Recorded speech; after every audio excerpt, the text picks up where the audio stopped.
Yes, ready for dictation. Start. महोदय, गांधी जी जिस समाज का स्वप्न देखते थे, शायद उस ओर हम नहीं जा रहे हैं। विराम।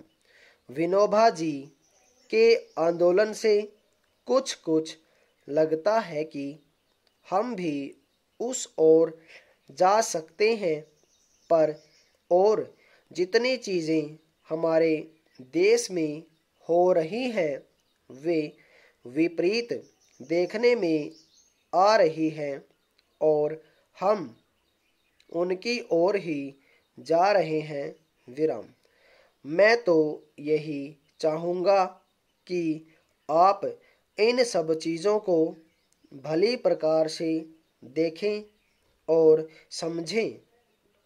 विराम। सब चीज़ों पर विचार करने का गांधी जी का अपना एक उद्देश्य था। विराम। वे इस प्रकार के समाज का गठन करने के लिए उनके अनुकूल वातावरण पैदा करना चाहते थे। विराम। उनके कार्यक्रम के अनुसार चल सकें तो हम उस प्रकार का समाज स्थापित कर सकते हैं जैसा कि गांधी जी चाहते थे। विराम।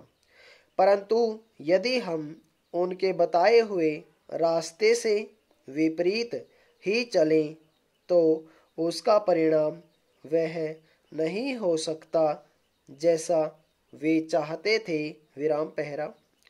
हमारे सामने यह प्रश्न आता है कि हमको उस पर विचार करना चाहिए। विराम।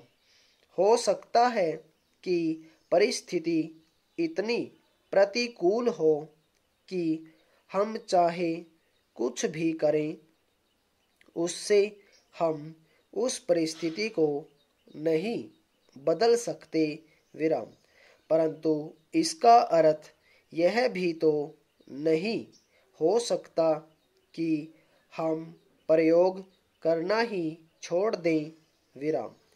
मेरा तो विश्वास है कि यदि हम थोड़ा सा भी उस मार्ग पर चलेंगे और उस ध्येय को अपने सामने रखेंगे तो इसमें कोई संदेह नहीं कि आज नहीं तो कल, कल नहीं तो परसों, परसों नहीं तो कुछ दिनों के बाद हमारे देश के लोग उस पर ध्यान देंगे और दूसरे देशों के लोग भी हमारा साथ देंगे। विराम। इसलिए जो गांधी जी की विचारधारा के मानने वाले हैं उनसे जब मेरी बातें होती हैं तो मैं उनसे यही कहता हूँ कि प्रतिकूल परिस्थिति भी कभी न कभी उनके अनुकूल ही हो जाएगी। विराम।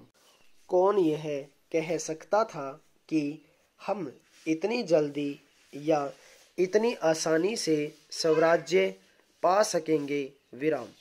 उस समय हमारा ध्येय यही था कि चाहे जिस प्रकार हो हमें स्वराज्य लेना है और हम उस ध्येय तक पहुँचे। विराम।